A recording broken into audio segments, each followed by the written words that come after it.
Welcome to Aggressive Mindset Podcast. My name is Natalie Potts, Business Development Coach and Mentor, and each week I'll be bringing you an inspiring personal message to help you unlock creating a life full of energy, action, impact and happiness. And today I'm delighted to welcome on Sarah Newlands, a behaviour change coach who helps women change their grey area drinking patterns and other habits. She talks about a seamless story through to the end and what is the narrative that we tell ourselves.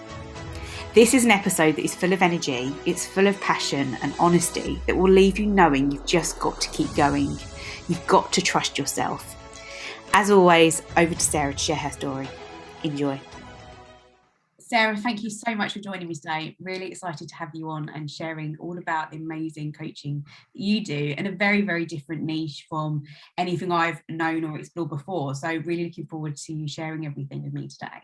Oh, thank you for having me. So, tell me a bit about you and how you got into coaching and your niche. Okay, so I got into coaching because I realised that during my life I've had periods of feeling quite lonely and vulnerable, and they're not necessarily times where I've wanted to go and see a counsellor, but there were definitely times where I felt I could do with some support that wasn't as as strong an intervention. So I'm a mum of three. So when I became a mum, I definitely felt a lot more vulnerable, for sure.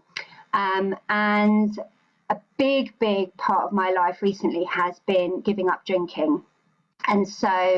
And that was as well really quite a lonely time and quite a vulnerable time. And I didn't need anything like Alcoholics Anonymous or anything like that, but I think I could have done with some support getting me through. So yeah, I started looking into what support there is out there, not necessarily for me, but for me to give back a little bit, because I'd come through the hardest part of giving up drinking, and I really wanted to help other people. And then I discovered coaching, and I thought, yes, this is it. This is the thing that could have really helped me when I was going through some of my sort of less happy times, and it could have been something that really helped me get through them. Yeah, it's great. It's really interesting what you say there about how, coaching was like, yes. And it is that moment. I remember going for the first introduction days at the academy myself, and you get that moment of thinking about, this is a big commitment. What do I do? Is it right for me? And it completely just changed my world in how I looked at everything and my perspective on life as well. It was more than just thinking about, potential to move into a career or transition or anything. It was so much. And the more I've then gone into coaching, it's more that people just use this term life coach. Yeah.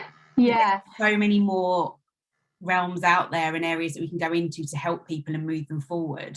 It was really interesting what you said about vulnerability there, and I know we've spoken a bit around loneliness before and kind of working with mothers. How's that come about for you? Well, I think it's just my own story of how I used to use alcohol and how that changed when I became a mother. It's kind of interlinked there for me. I became a mum when I was 28, and during my teens and 20s, I was really underconfident, and I would say I had quite a lot of social anxiety. I needed a lot of external validation from other people. And my first experiences of drinking were very similar to probably lots of people. I remember drinking cider with my friends when I was 14, and suddenly all of those feelings about myself, those underconfident feelings, went away with that drink. And I thought, oh, this is kind of magical. I can come out of my shell and I can chat to people, and I thought I was drinking really normally, in inverted commas, and I thought I was drinking for fun. But actually, looking back on that period of time, pre-becoming a mother, I was drinking really heavily. It was to give me confidence in those social situations. I wanted to be fun. I wanted to be chatty. I wanted to feel confident. And then as I went through my 20s, I think I just started drinking more and more. I think I was quite an anxious person. I definitely was a very anxious person throughout my 20s. And I used that alcohol to deal with all of those negative feelings. But it wasn't like I was thinking, oh, I've got a problem here. You know, I took months off here and there, and I had periods of time where there were like alcohol-free weeks and things like that. But I always went back to my old habits, and it's almost as if it sounds really strange, but it's almost as if the months off drinking made me drink more, because I'd tell myself, well, I can't have a problem then. I don't have a problem with drinking, because if I can take a month off and I'm not drinking every night, then I'm not physically dependent. And we live in this culture of you're either physically dependent or you're fine. And it's that grey area in the middle that I'm really interested in working with clients with, because it's that not being physically dependent, but actually probably being quite psychologically dependent at times, because I was addicted to that feeling of confidence it gave me. And I was thinking about it a lot, and all of my social events revolved around drink, whether they were good events, happy events, or sad events. And moving forward, when I had children, you don't go out as much because you've got a baby at home, but I started drinking more at home, and it would be because I wanted to reward myself. I found early motherhood really lonely and really challenging, and as a lot of women do, and it can be really, really tricky. And so if I'd got through a week, I'd think, yeah, I deserve half a bottle of wine or a bottle of wine. Or if I'd had a really, really rubbish day, I'd go, oh, right, I really deserve this wine now. And I think it was at that point that I realised that my reasons for drinking weren't healthy. They hadn't been healthy for many, many years. But it was at that point that I started waking up to the fact that I was using alcohol rather than drinking alcohol. I was using it as a form of self-medication. And I was a grey area drinker. I regularly drank above the recommended 14 units a week. But if everyone's really honest with themselves, I think a lot of people do. 14 units is a bottle and a half of wine. Some people drink that in a day.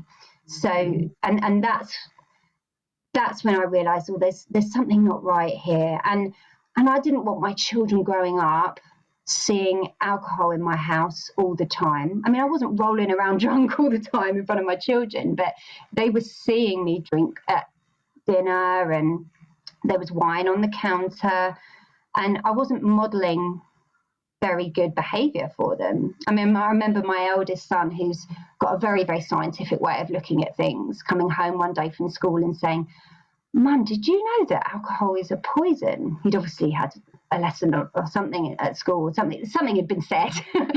And I could see how worried he was, because in his eyes, it was, my mum's drinking poison. And I know that sounds quite dramatic, but it was all these things that built up that made me think, I need to make a change. I really need to make a change. And it was only when I was 37 that I decided, right, I'm going to have a few days off drinking. A lot of my friends had turned 40, I remember, and there were big parties, there was, cocktail bars, and we were having a lovely time. But I thought, I need a few days to recoup here. And nothing major happened. There was no rock bottom moment. I didn't find myself in a prison cell. I didn't lose my job. I just decided that I'm just going to have a little bit of a break. And I remember getting to a weekend, and I was meant to go out with some friends the following weekend, and I thought, shall I drive tonight? Shall I not drink? So I never even had one glass of wine if I was driving. So I was like, if I drive, I definitely won't. I don't want to feel hungover. I don't want to feel like that again. And so I drove, and that decision to drive changed my whole life, because it was then that I thought, right, I think I can do this. I think I can stop. And I immersed myself in sort of online sober communities, and a week became 2 weeks, which became a month. And then I started feeling great and thinking, oh, I can do more than this. And there were low moments as well. I was suddenly not using alcohol to numb out uncomfortable feelings. So I had 20 years of uncomfortable feelings coming flooding in sometimes. Wasn't pleasant at times, but I somehow pushed myself through it. And now it's been 3 years, and I'm so glad I made that decision. So glad. Absolutely amazing, and credit to you for that. I think it's I said the other day, it's inspirational to see that. I'm really interested in this part of grey area because I know myself, I'm a very all or nothing person. And I gave up when I did my fitness stuff a couple of years, I was saying to you a couple of years ago, I did give up as well. For like I did it solid for 5 months, just because I wanted to push that boundary of can I or can't I? And because I'd actually worked in the city for a good year or so, and like, blimey, do you get into bad routines and habits? Yeah. And like, after work became it was just the norm to go out. And I didn't ever buy a bloody drink. I was working in a male environment, and it's just constant. Here you go, here you go, here you go. And then I realised, actually, I'm not just having 1 or 2 glasses of wine. I'm having like 4 or 5. Then I'm getting Mackie D's on the way home. And I'm like, and then the next morning I'm waking up pretty rough, but getting in for work and just the slog, and then the same kind of get to that 4 or 5 o'clock, and I'm like, what am I going to be doing tonight? Let's go. And it's a terrifying lifestyle for me. It was at the time for me, and I was like, I've had enough. Like, I need to change something. But you do have to get to that point of knowing you need to change. And I think there's a big bit with all mental health and wellbeing as well, that you accept that maybe it depends how you define words. For me, problem sounds big thing. So I've got a problem, makes me think, right, I need to change something. What is it? And I think this part around numbness and loneliness, do you think we have to get in a place where we do feel that to be able to like hold our thoughts and know what we need to change? Because we're not going to do it overnight. And we have to change our feelings and our actions. I think it's really interesting what you say about words there, isn't it? And about sort of when a word crops up. I think for me, it was that kind of self-medicating. As soon as I realised that, for me, was crossing a line. I wasn't doing this for fun. I mean, sometimes I was, and sometimes I had a great time. But there were times where I was using to make myself feel better. But when it comes to making that decision, like I said, I didn't have a rock bottom moment. And there seems to be this feeling of, if you don't end up in a prison cell and you don't lose your family and your job, then you're fine. I say the same about with some burnout, that it was never the worst it could be. It was enough for me to say, I just need some time out. Because I never saw myself getting to that moment and how I was. I didn't see it for me. I always thought, I'm stronger than that, or I can be this way. And that was hard. And then it's hard as well when people around you say, we don't know how to help you on this. But I don't, if you don't, like you said, if you don't feel that dramatic on things, or you're not like getting out there that, oh, I've been here and there, it's not as bad. And it's like, at the end of the day, that's how somebody feels is just as relevant.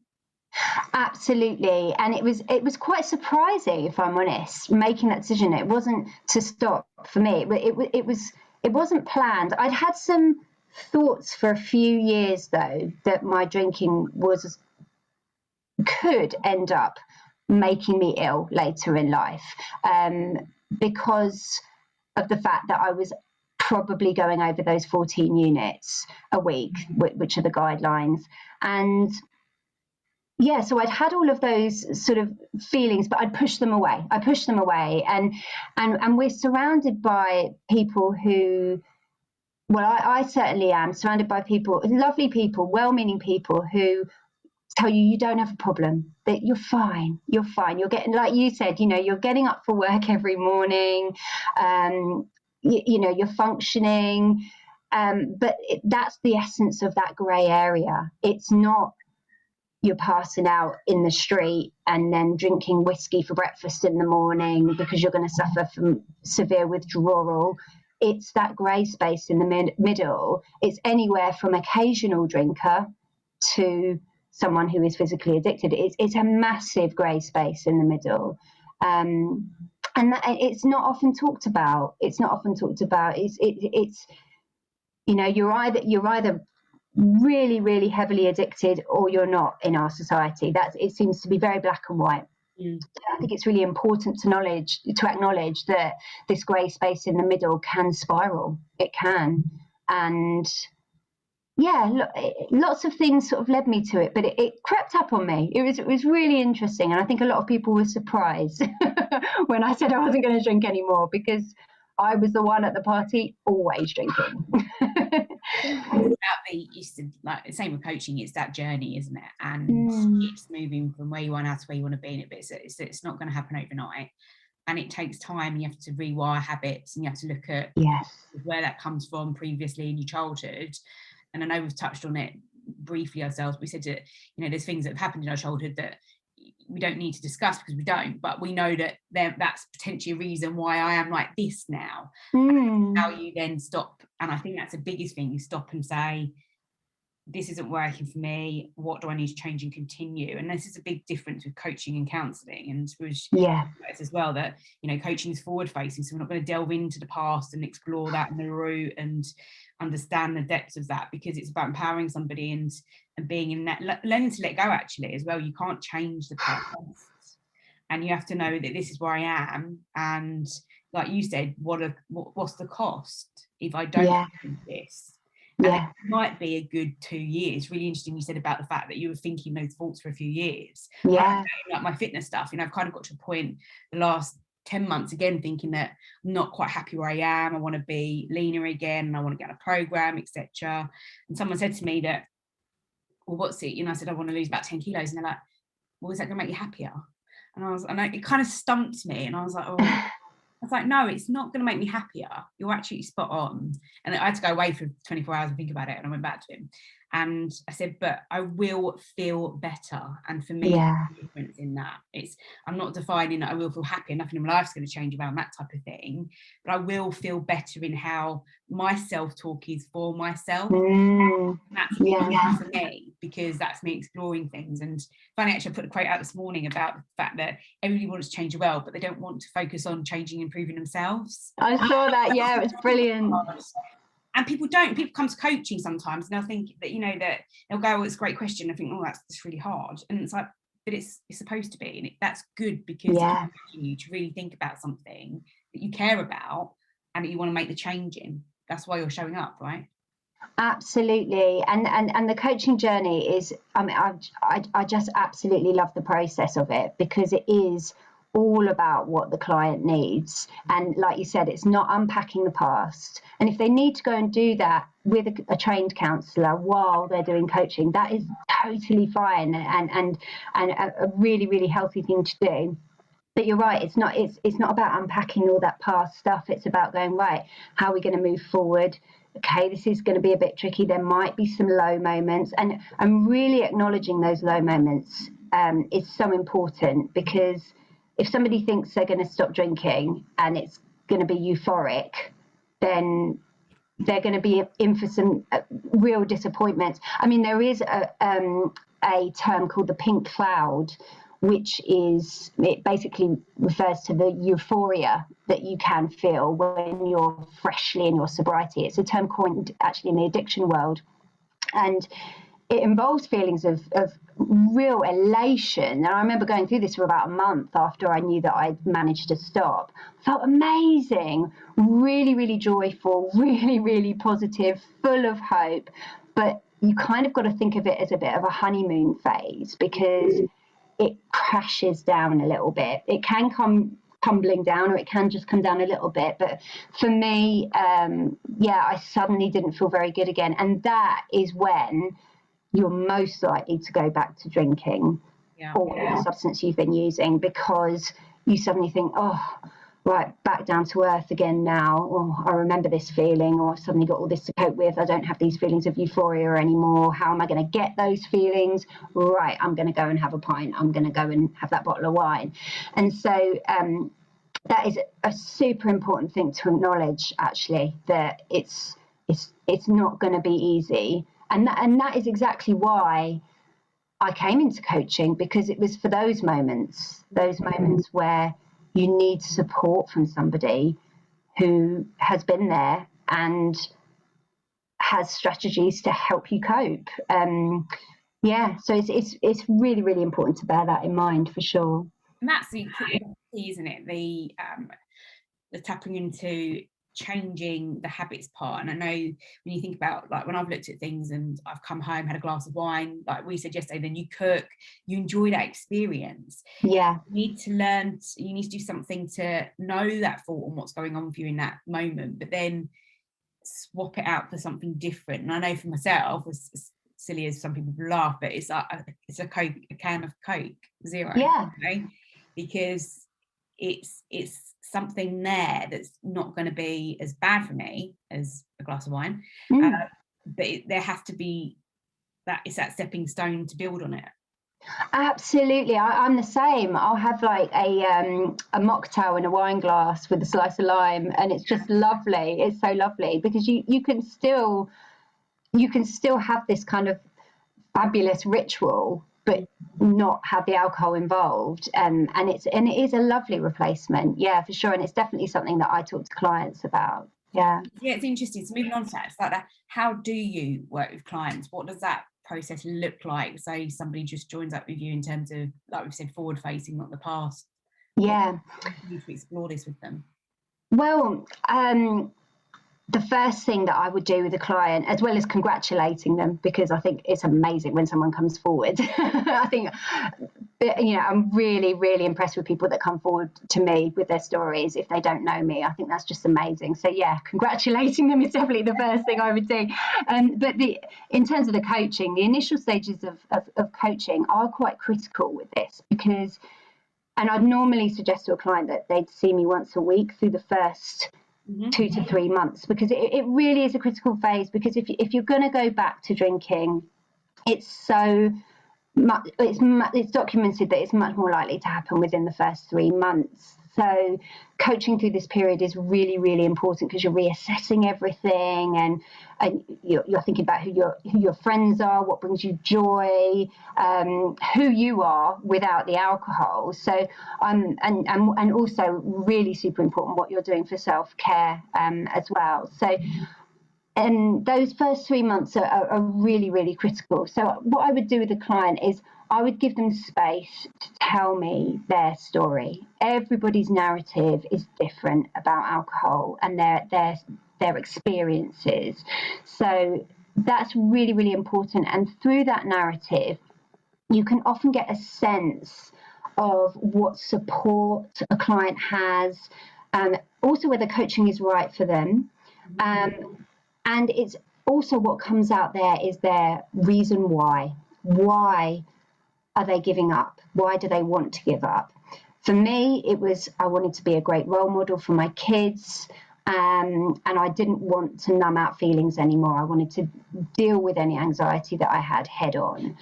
But for some people, it could be completely different. It could be because they have a physical health need or a change that they want to make, or it could be because they want to improve their relationships. Anything, it could be anything. So establishing that why is really, really important.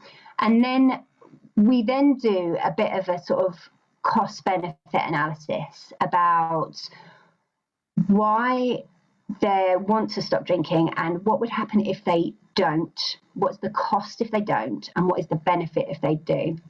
And this kind of activity is so important because it gears them up with their motivation. Because if they've got their lists of reasons why it would be a good idea to change their habits, and they keep those in mind, and me as a coach reminding them of those, then that motivation will rise and rise, hopefully, and offset by the cost of whether they don't.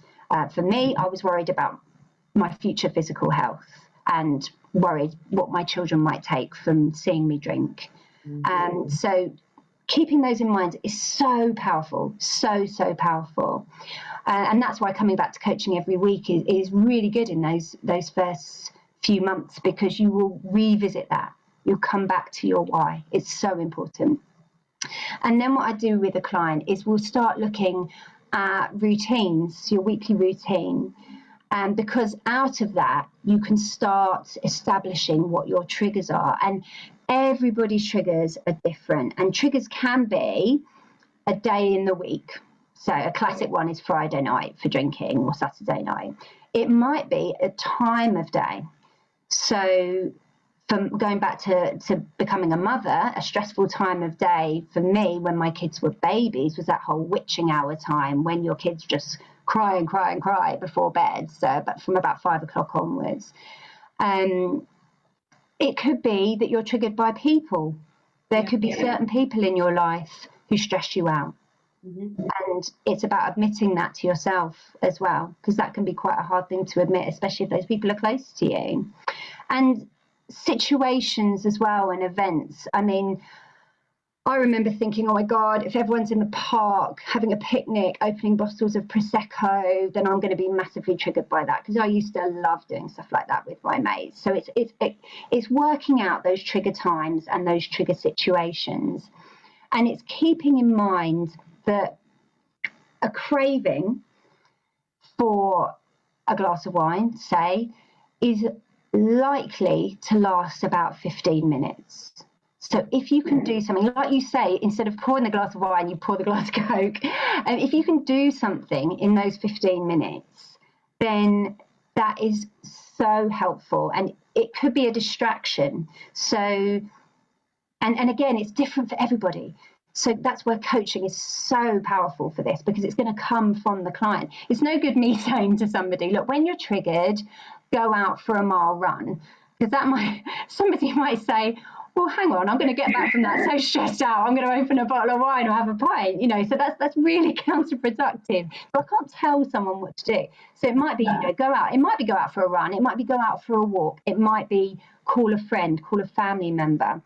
For me, I was quite surprised, but my thing was to read up on what alcohol was doing to me. I'm quite interested in the neuroscience of it. So it was, why am I having that craving?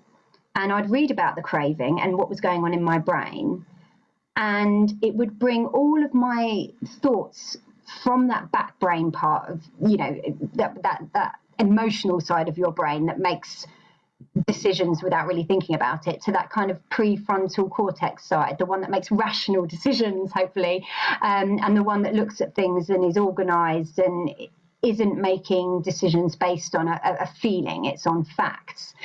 And so reading about it really, really helped me. But again, I can't say to someone, go and read Drink the New Science of Alcohol in Your Health by Professor David Nutt, because they might read that book, and I've read that book recently, and it's quite scary in points and what alcohol does to you. And if someone's in that, going back to that vulnerable state, if they then read something that is going to scare the life out of them, then that might make them go back to drinking again. I can't tell someone what to do. It's got to come from them.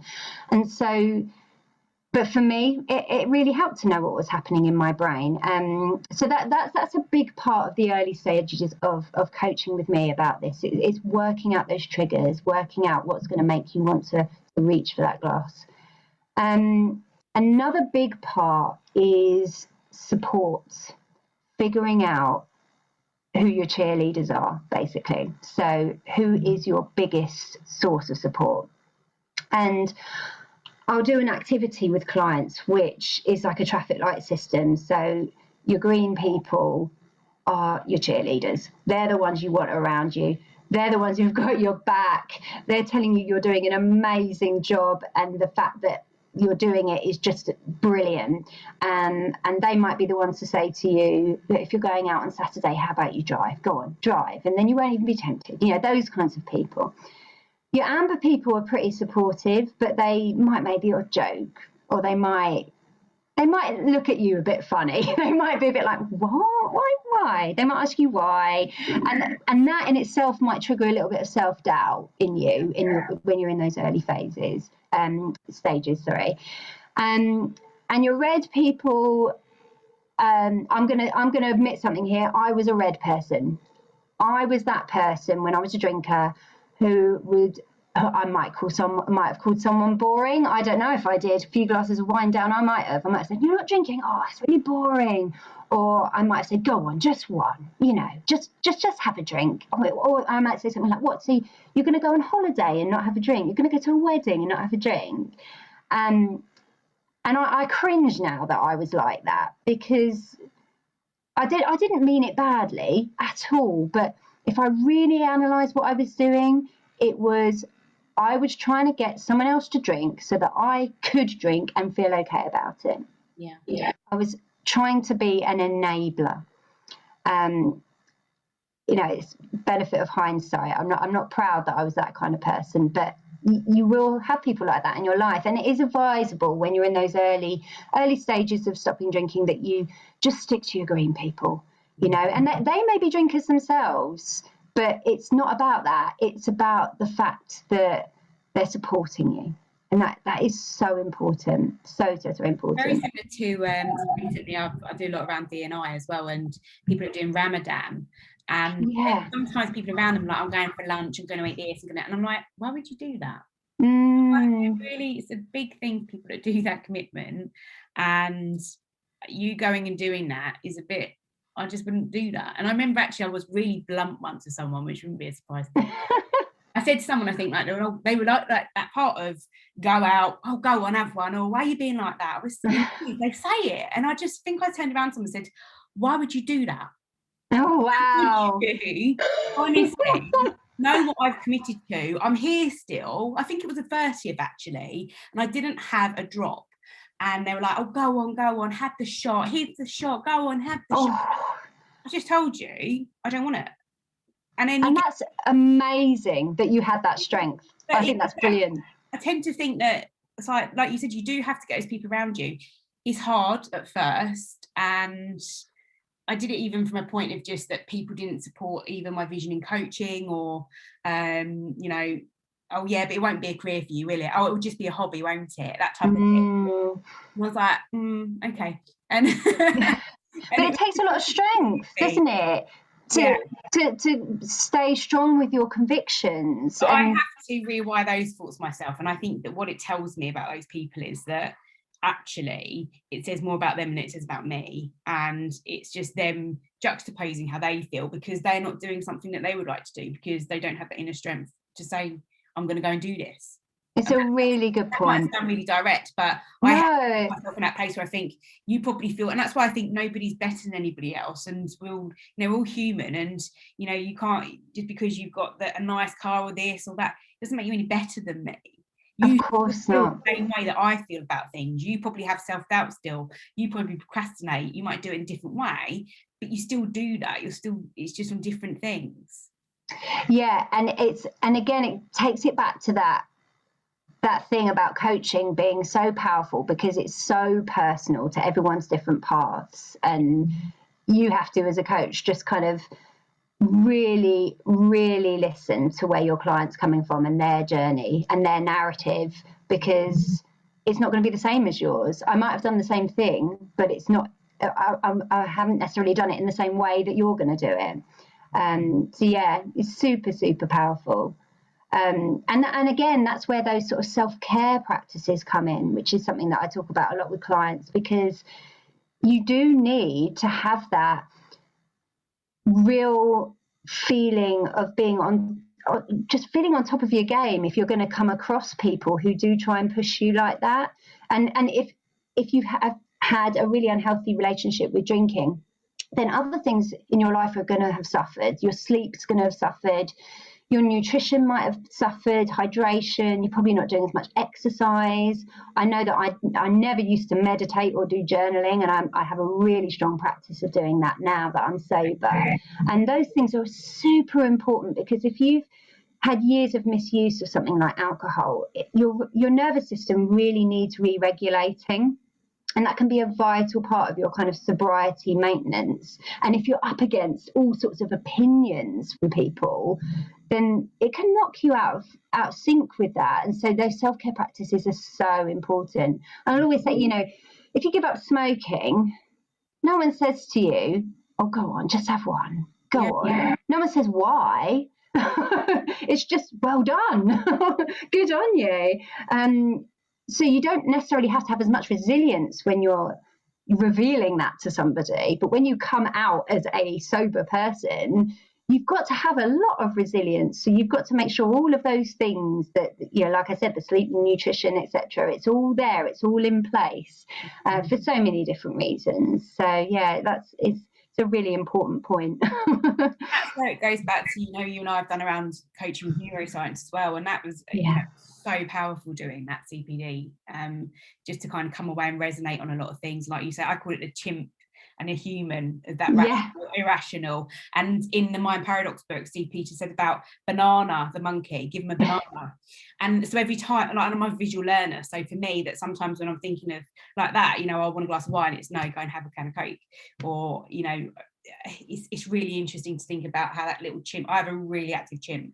Okay. I know that I've explored what's my worst case scenario, and what will I do in, like you said, being around people that aren't singing off the same hymn sheet as you, to say, actually no, or this is what I'm doing, or to just walk away as well, just to acknowledge it. It takes strength. And coming from a place with, going back to my history sort of, 20 years ago of really being very underconfident and having social anxiety, if you're then hit with that from people, it can knock you. So yeah, developing that sort of strength within you is so important. And also, like you say about those rewards, lots of people don't know how to treat themselves, as in give themselves treats and rewards, if all they've done is gone and grabbed a glass of wine. That's what I did. It's about I can't remember that, but Atomic Habits by Behaviour, and he talks about habit stacking. Yes. It's like that. And it's like, for me, so I know that at the gym at the moment, I'm doing this routine of, I go, I do, my cardio, then I'm doing cardio in a minute before people say, why are you doing it before training? Then I train. It's just what I'm doing, okay? It's what the coach says. Keep your boundaries there. Tell them what's what. That's all good. I like it. Right. And then I go and chill out in a spa. So it's those building of, and then I have my kind of protein. So it sounds crazy, but I'm just building that, and I'm doing it, and I've done it twice this week, and then it might be 3 times next week. And it's just exploring. Then what happens is I find I come home, I feel better than I eat a good breakfast. And then I'm set up for the day, so my days are more productive because I'm more focused and I've got clarity. But it hasn't just been overnight, it's been a process of doing little things step by step, which is what I love about coaching. It is step by step. And often clients go away from a session and they'll say, well, there's only like 3 things that I've got to take as action there. And it's like, yeah, I know, we'll go do those 3. And it's like, actually, I smashed them all. And I wouldn't have done that had I not just, 1, slowed it down, and 2, I was working with someone yesterday from a corporate perspective, and I said, what's the one thing you're going to focus on every single day for the next few weeks? And it was just around looking at kind of a vibe of leadership and energy and how he shows up. And it's interesting because it'll play on his mind now, just one thing each day, and again that compound effect, how that builds. Absolutely. Then we have to then make it habitual. The reason we are subconsciously brushing our teeth every day or driving, I was talking to someone the other day and he said, I just drove here and I didn't even think about it. Yeah, isn't it? I said, but it's just subconscious. It's the computer where it's programmed into your head, so you can do it. I said, so you have to do that with knowing what's not great and learning what you want, and then changing that over time, and also not giving yourself a hard time when it doesn't go to plan. That's really big. Like this all or nothing grey part, that you might get to day 3 and day 4's not as great. This is it. And it's incredibly important as a coach to accept that it won't be perfect. Your client might not come back the next week with having achieved all of their actions and stayed off the booze for the week. But it's really important as a coach that you, of course, you're never going to tell them off, but you will ask them about it. It's about analysing why and supporting that and making them aware of that. Sometimes people aren't even aware of why they've done something until they actually have the time and space to think about themselves, and they go, well, actually, that happened that day. I love that. Oh, that's why I was so stressed out. If that hadn't happened, then the knock-on effect wouldn't have been that I then go home and have that wine. And so it's incredibly important that you have that time to reflect, and then you can start talking about, well, how can we minimize that risk in the future? Whatever it was that triggered them, you can then sort of unpick it a little bit. And that can be really empowering as well, so that a client feels like they know, instead of beating themselves up for doing something, they can go, oh, well, it was because of that. Okay, I'm going to come up with some strategies now to figure out how I can minimize that. And it's all on me. This is not someone telling me what to do. This is me figuring it out, with a coach's support, obviously. And yeah, it can be the most empowering thing. It can lead to great things. For sure. And I think that's very important, that you get the right relationship with someone.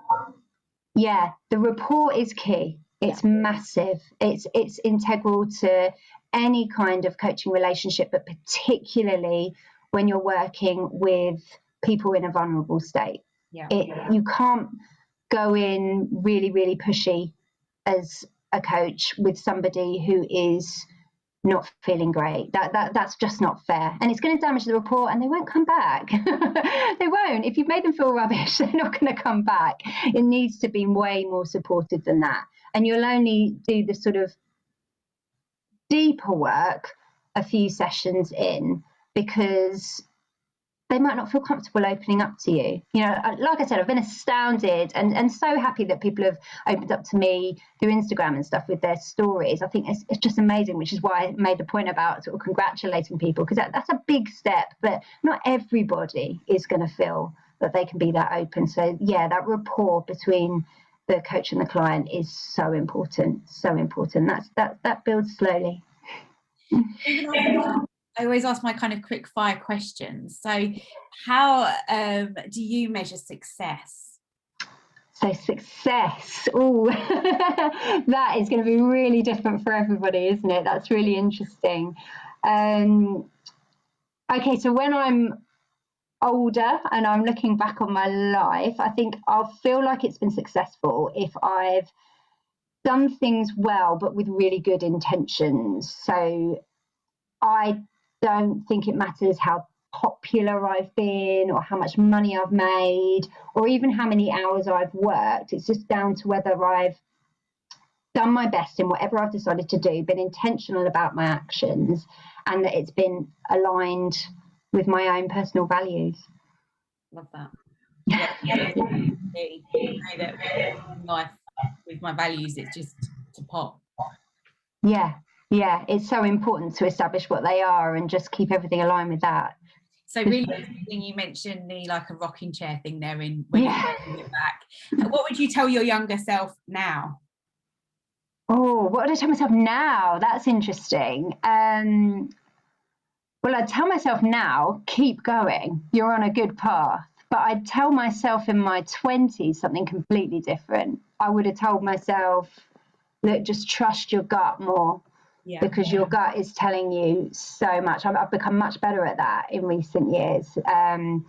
But I had a lot of self-doubt in my 20s. And, you know, and even with the drinking, I knew in my gut, like I said, I had years of sort of thinking about stopping, but I didn't quite trust that gut instinct. So, yeah, trust your gut. What do you do to live a happier life? Oh, happier life. I think it's about finding your people. For me, it's about having the right people around you. And that could be friends, it could be family, it could be sort of mentors, colleagues.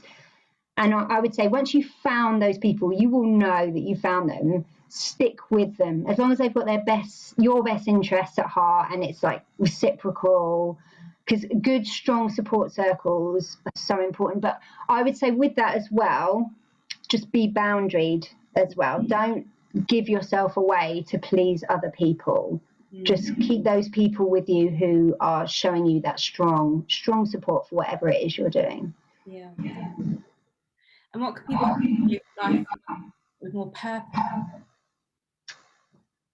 So more purpose, I would say it's about finding your kind of calling or your mission or whatever you want to call it, and work little and often to get there. And I think everyone has a calling. Everyone has a calling and everyone has a talent. You might think it's a really random talent or a random calling, but everyone's got it. So it's about sort of finding those and putting them together and sort of make that your life's work. That should be your main purpose, I think. Yeah, I love that. I also think people can have different passions as well. That I used to think, oh, what's your one passion? But actually it's more than that. But find maybe the one that feels right for you and is a priority, I think, like you said, and your calling can be very different from that, I think, as well. Yeah, for sure. And it can be, you can have different passions that align with different sides of your life. So, there could be a professional one and a sort of personal one. I'm a musician, so a lot of my leisure time is to do with music. So yeah, it's very, very possible to have lots of different passions, for sure. Yeah. And what do you want to be known for? What do I want to be known for? Oh, wow.